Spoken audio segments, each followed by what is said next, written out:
Hello students, in previous lecture we have learnt about the lesson chapter 2 history on the trail of the earliest people। मैंने आपको उसमें तो notes से समझाया था, कुछ आपको मैंने बुक से समझाया था। मैं इसको एक बार बुक से आपको रिव्यू करा देती हूँ, रिकॉल करवा देती हूँ कि कल हमने क्या क्या पढ़ा था। फर्स्ट पॉइंट कल हमने पढ़ा था the earliest people why were they on move. जो अर्लीस्ट पीपल होते हैं वो क्यों हमेशा मूव करते रहते हैं। इसमें मैंने आपको पहले तो हंटर गैदरर के बारे में बताया था प्रीवियस लेक्चर में, प्रीवियस चैप्टर में भी इन हंटर गैदरर के बारे में हम पढ़ चुके हैं। हु आर दे, जैसे इनके नाम से फेमिलियर है, ये हंटिंग और गैदरिंग का काम गैदर करना मतलब इकट्ठा करना, अपने खाने को कलेक्ट करते थे, जंगलों में जाते थे, फ्रूट्स जो भी प्लांट फ्रूट्स वगैरह ये कलेक्ट करते थे। और हंटर हंटिंग वगैरह करते थे एनिमल्स की, बर्ड्स की। फिर मैंने इसमें ये भी समझाया था आपको कि जो ये काम करना इन लोगों के लिए कोई इजी टास्क नहीं था। ये एनिमल को हंट करना, कलेक्ट करना फ्रूट को, क्यों इजी टास्क नहीं था? क्योंकि बहुत सारे एनिमल थे जो ज़्यादा इनसे भी तेज़ दौड़ते थे, ठीक है, स्ट्रॉन्गर थे, ठीक है। तो और अगर उनको किसी एनिमल को या को हंटिंग करनी है, एनिमल का शिकार करना है, या उनको फिश को पकड़ना है, बर्ड को पकड़ना है, तो they need to be alert, उनको अलर्ट होने की ज़रूरत होती थी, क्विक होने की ज़रूरत होती थी, और उनके लिए lots of presence of mind का होना ज़रूरी था, ठीक है। और मैंने ये भी समझाया था कि कलेक्ट प्लांट प्रोड्यूस को कलेक्ट करना, और उसके लिए उनको ये नॉलेज होनी ज़रूरी थी कि कौन सा प्लांट जो का पार्ट होता है वो एडिबल होता है, उसको खाया जा सकता है, ठीक है। और वो ये क्योंकि कोई प्लांट ऐसे भी थे जो पॉइजनस हो सकते थे, इसलिए उनको प्लांट्स और इवन एनिमल्स की भी प्रॉपर नॉलेज होनी ज़रूरी थी, ठीक है। तो वो उनको ये भी इस बात की भी जानकारी होनी ज़रूरी थी कि जो प्लांट्स होते हैं वो किस सीज़न में फ्रूट्स उनके देते हैं और किस सीज़न में फ्रूट्स पकते हैं, तो उनको पूरी ओवरऑल नॉलेज होनी ज़रूरी थी। क्लियर? फिर मैंने आपको ये समझाया था कि जो हंटर गैदरर थे why they move place to place, hunter gatherer थे वो जगह जगह मूव क्यों करते थे, इसके लिए मैंने आपको 4 रीज़न बताए थे, फर्स्ट सेकंड थर्ड और फोर्थ।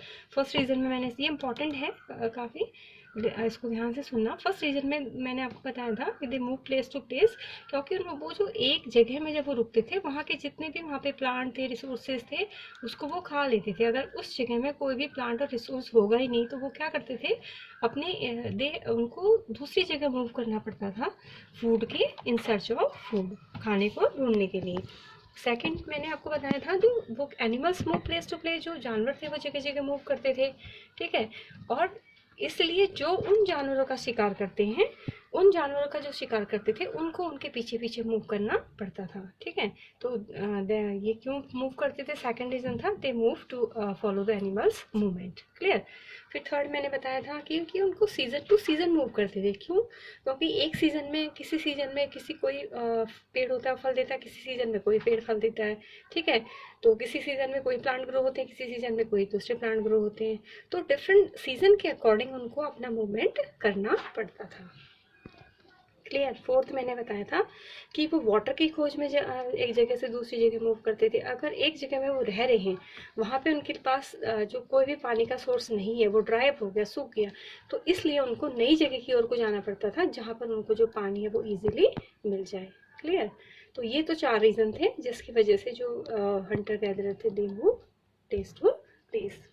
फिर हमने पढ़ा था how do we know about these people, हम इन लोगों के बारे में क्या जानते हैं। तो क्या जानते हैं, जो आर्कोलॉजिस्ट हैं जब उन्होंने इनके बारे में खोजा था तो उनको क्या मिला था कि वो सारी चीज़ें मिली थी जो हंटर गैदरर ने बनाई थी, ठीक है। और उन्होंने ये भी देखा था कि आर्कोलॉजिस्ट को ये पता लगा कि जो हंटर गैदरर थे क्या बनाते थे, टूल्स बनाते थे। मे बी वो स्टोन के टूल्स ज़्यादा यूज करते थे, वुड के टूल्स यूज करते थे, और जो स्टोन के टूल्स थे वो लंबे समय तक सर्वाइव कर पाए थे। फिर मैंने ये भी कल समझाया था कि जो टूल्स थे उनका यूज किन चीज़ों के लिए करते थे, ठीक है। किसके लिए? मीट को कट करने के लिए करते थे, बोन्स को कट करने के लिए करते थे, ठीक है। बाग स्क्रैप मतलब निकालना, जो पेड़ की छाल होती है उसको निकालने के लिए उसका यूज करते थे, ठीक है। और जो एनिमल्स की स्किन थी उसको निकालने के लिए यूज करते थे, फ्रूट्स को काटने के लिए यूज करते थे, रूट्स को चॉप करने के लिए यूज करते थे, ठीक है। उन्होंने धीरे धीरे क्या किया, उस पर उन्होंने हैंडल भी लगा दिया, और वो हैंडल किसका था? बोन और वुड का, ठीक है। हैंडल लगाना उन्होंने स्टार्ट कर दिया, ठीक है। उन्होंने दूसरे टूल्स भी यूज करते थे लकड़ी को, वुड को काटने के लिए। अब वुड को काटने के लिए टूल्स यूज करते थे, जो कि वुड का यूज किस लिए किया जाता था? फायरवुड। फायरवुड मतलब क्या होता है? आग जलाने के लिए लकड़ी का यूज किया जाता था, ठीक है। और वुड का यूज किस लिए करते थे? हट्स और टूल्स को बनाने के लिए भी वुड का यूज करते थे।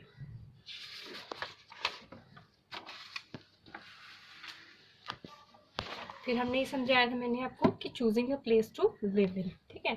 किन जगह में ये लोग रहते थे, तो मैंने ये समझाया था कि इसमें मैंने मैप दिखाया था कि जितने भी इसमें रेड ट्रायंगल है, मैंने इसमें जैसे भीमबेटका जो कि मध्य प्रदेश में है, हुंसकी जो कि आपका डेक्कन एरियाज़ में है, ठीक है, कुरनूल केव्स हैं, तो ये ऐसी जगह थी जहाँ पे जो आर्कोलॉजिस्ट को हंटर गैदरर के होने के एविडेंस मिले थे, प्रूफ क्या साक्ष्य मिले थे, मतलब यहाँ इन एरियाज़ में हंटर गैदरर रहते थे, ठीक है। और जगह भी हंटर मैनी ये मोर प्लेसेस में ये हंटर गैदरर कई दूसरी जगह भी रहते थे। ये कुछ ही मतलब इस मैप में जगह को दिखाया गया है।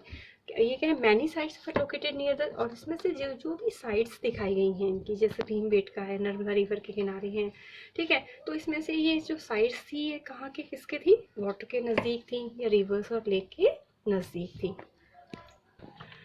नेक्स्ट मैंने ये समझाया था आपको साइट्स के जो बताया था मैंने, इसमें दो आपको डेफिनेशन बताई थी, तो फैक्ट्री साइट्स समझाई थी, और दूसरा मैंने आपको समझाई थी हैबिटेशन कम फैक्ट्री साइट्स, ठीक है।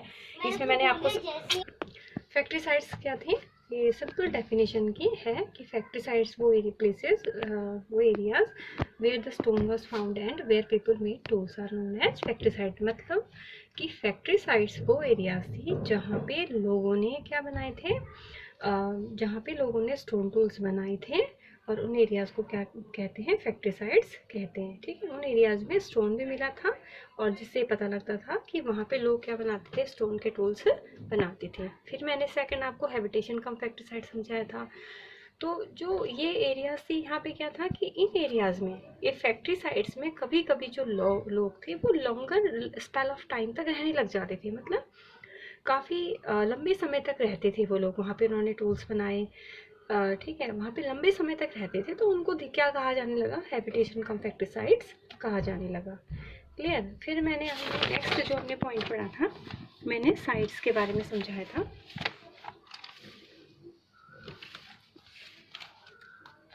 साइट्स क्या एरियाज थी? ये वो प्लेसेस थे जहाँ पे जैसे टूल्स हैं, पॉट्स हैं, बिल्डिंग हैं, इनके रिमेन्स मिले थे, ठीक है। और दीज आर, और वो जो these were made, used and left behind by the people।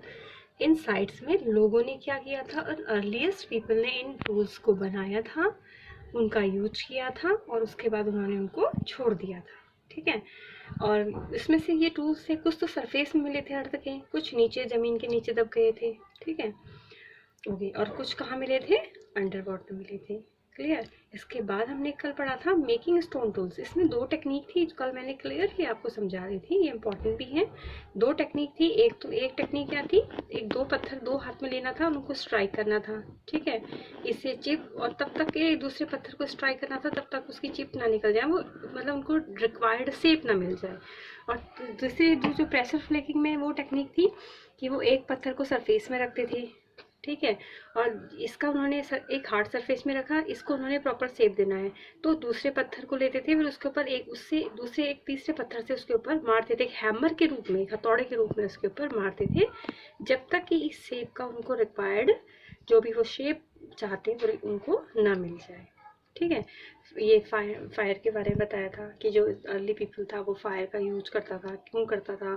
क्योंकि उसको क्या चाहिए था? फायर का यूज करता था वो, ठीक है, उसने डिस्कवर कर दिया था फायर का यूज करना। मे बी ये भी हो सकता है कि पॉसिबल दो स्टोन उसने लिए हों, वो आपस में एक्सीडेंटली रब स्ट्राइक कर रहे हों, उनसे फायर निकली होगी, और जो भी ड्राई लीव्स हैं थी उनके आसपास की, उनमें आग लग गई होगी, ठीक है। फिर धीरे धीरे उनसे आग जलाना सीख लिया, और जो आग का यूज़ था वो कैसे करता था? लाइट के लिए करता था, मीट को कुक करने के लिए करता था, एनिमल्स को वे भगाने के लिए करता था। ये सारे मैंने कल आपको क्लियर करवा दिए थे, ठीक है। अब हम यहाँ से पढ़ेंगे changing environment.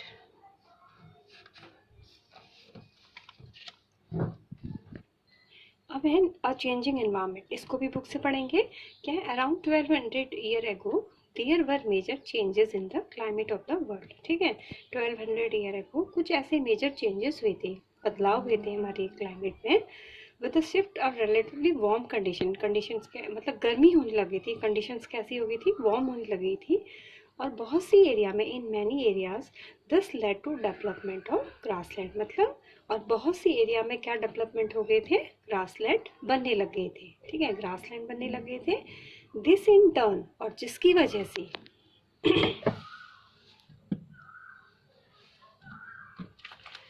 led to an increase of the number of deer, antelopes, goat, और जिसकी वजह से किनका ग्रासलैंड बने थे, ग्रासलैंड बनने की वजह से डेयर हैं, एंटीलोप, एंटीलोप होते बारहसिंघा जिसको बोलते हैं, गोट, इनके नंबर में इंक्रीज होने लगा था। क्यों होने लगा था, शीप कैटल के नंबर में इंक्रीज होने लगा था, because they are the animal that survived on grass, क्योंकि ये वो एनिमल थे जो किस पे सर्वाइव करते थे, जो क्या खा के जीते हैं, ग्रास खाते हैं, ठीक है। धीरे धीरे क्या हुआ, those who hunted these animal, clear, जो लोग इन एनिमल्स का शिकार करते थे उन्होंने उनको फॉलो करना शुरू कर दिया, learning about their food habit, उनकी फूड हैबिट के बारे में जानना स्टार्ट कर दिया, एंड देयर ब्रीडिंग सीजन, उनके ब्रीडिंग सीजन के बारे में जानना स्टार्ट कर दिया। It is likely that this helped people to start thinking about herding or rearing these animals themselves, और धीरे धीरे क्या हुआ कि इसकी वजह से लोगों को इनको पालने के लिए, रियरिंग दीज एनिमल, रियर करना मतलब इनको पालना, ठीक है, इनको पालना, लोगों ने इनको पालने के बारे में लोग सोचने लगे, ठीक है। जब इन्होंने इनकी फॉलो किया, इनकी मूवमेंट को फॉलो किया, इनकी फूड हैबिट को फॉलो किया, इनके बारे में इन्होंने जानकारी जुटाई, और जिसकी वजह से ये लोग क्या करने लगे, इन एनिमल्स को पालना स्टार्ट कर दिया, ठीक है। और धीरे धीरे क्या हुआ, फिशिंग ऑल्सो बिकेम इम्पॉर्टेंट, और फिशिंग भी उस पीरियड में काफ़ी इम्पॉर्टेंट हो गई, क्लियर। फिर है, this was also a time when several grain-bearing grasses including wheat, barley and rice grew naturally in different part of the subcontinent। मतलब क्या है कि वो पीरियड था जब जो ग्रेन बियरिंग जो ग्रासेस थी, यानी कि जिनमें ग्रेन्स निकलता था, अनाज निकलता था जिनमें, वो ग्रास भी ग्रो होने लग गई, जैसे कि वीट है, बार्ली है, राइस है, नेचुरली, ठीक है। अब डिफरेंट पार्ट हमारे सब कॉन्टिनेंट के अलग अलग पार्ट में वो भी नेचुरली ग्रो होने लग गई। तो जो man, women and children probably मतलब शायद, collected these grains as food, ठीक है। तो जो अर्ली पीपल थे, शायद उन लोगों ने क्या किया था, इन ग्रेन्स को कलेक्ट किया था फूड, एज अ फूड के लिए, और and learned where they grew, और उन्होंने ये भी सीखा कि इनको कहाँ पर उगाया जा सकता है। एंड वेन दे रिपेंड, जब वो रिपेंड मतलब पक जाना, और जब वो पक जाते थे, this may have let them think about growing plant on their own, जिसकी वजह से उन्होंने क्या सीख लिया कि किस तरीके से प्लांट को ग्रो किया जाना चाहिए, क्लियर। अब हम थोड़ा सा इसके हैं नेम्स एंड डेट्स हैं, इसके बारे में मैं आपको एक्सप्लेन कर देती हूँ। नाउ नेम्स एंड डेट्स, ठीक है। नेम्स एंड डेट्स के बारे में आपकी एनसीईआरटी की बुक में कॉलम बना हुआ है, तो अगर आपके पास है तो आप वहाँ से पढ़ना भी, मैं समझा देती हूँ, ठीक है। सबसे पहले थी पैलेलिथिक एज। इसमें क्या था कि जो archaeologist have given a lengthy name for the time that we are studying, ठीक है। जो पैलेलिथिक पीरियड के बारे में जो हम इनके बारे में पढ़ रहे हैं, तो जो आर्कियोलॉजिस्ट थे उन्होंने इसको एक बहुत बड़ा नाम दे दिया, ठीक है। अब ये क्या था कि दिस कम्स फ्रॉम, जो पैलियोलिथिक वर्ड है, ये दो जो शब्द है ग्रीक के, वहाँ से लिया गया है। पैलियो मीन्स क्या होता है, ओल्ड, एंड लिथोस मतलब होता है स्टोन, तो मतलब क्या हो गया इसका, stone age, old stone age, ठीक है। और this was the age when the man used stone tools, ये वो एज थी जब जो लोग थे, अर्ली पीपल थे, उन लोगों ने स्टोन टूल्स का यूज किया था, विच वर रफ एंड अनफिनिश्ड, ठीक है। और जो कैसे थे स्टोन टूल्स, रफ थे, अनफिनिश्ड थे, कोई मतलब उनमें कोई फिनिशिंग नहीं होती थी, ऐसे ही स्टोन रफ होते थे वो स्टोन टूल्स। और जो ये लोग थे इनको क्या कहा जाता था, they were also known as nomads, ठीक है, क्लियर है। जो पैलियोलिथिक है वो दो वर्ड से, पैलियोलिथिक का मतलब क्या होता है, अगर इसकी मीनिंग हम अपने आप में निकालते तो it means the old stone as, clear.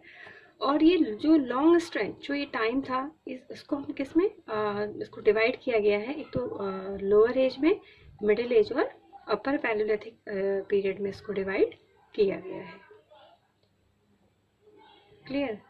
Second है इसका मेसोलिथिक एज। मेसोलिथिक क्या था? It was the period of change from old stone age to the middle stone as.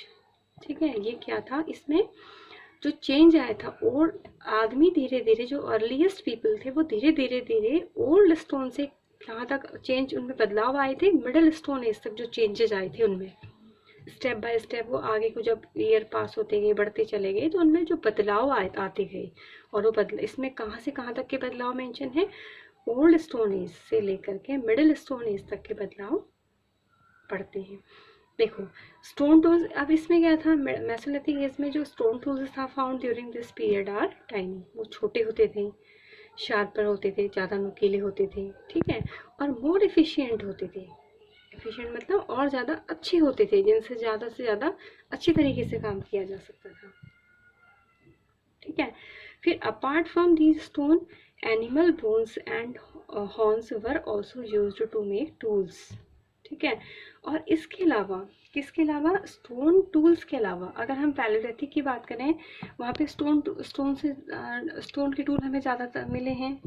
उसके अलावा इस एज में, मेसोलिथिक एज में, एनिमल्स के बोन्स के भी टूल बनाए जाने लगे, हॉर्न से भी टूल बनाए जाने लगे। ठीक है, और इस जो मेसोलिथिक एज है, दिस एज इज, जो इसमें ये टूल्स थे इनको क्या कहा जाता था, माइक्रोलिथ्स कहा जाता था।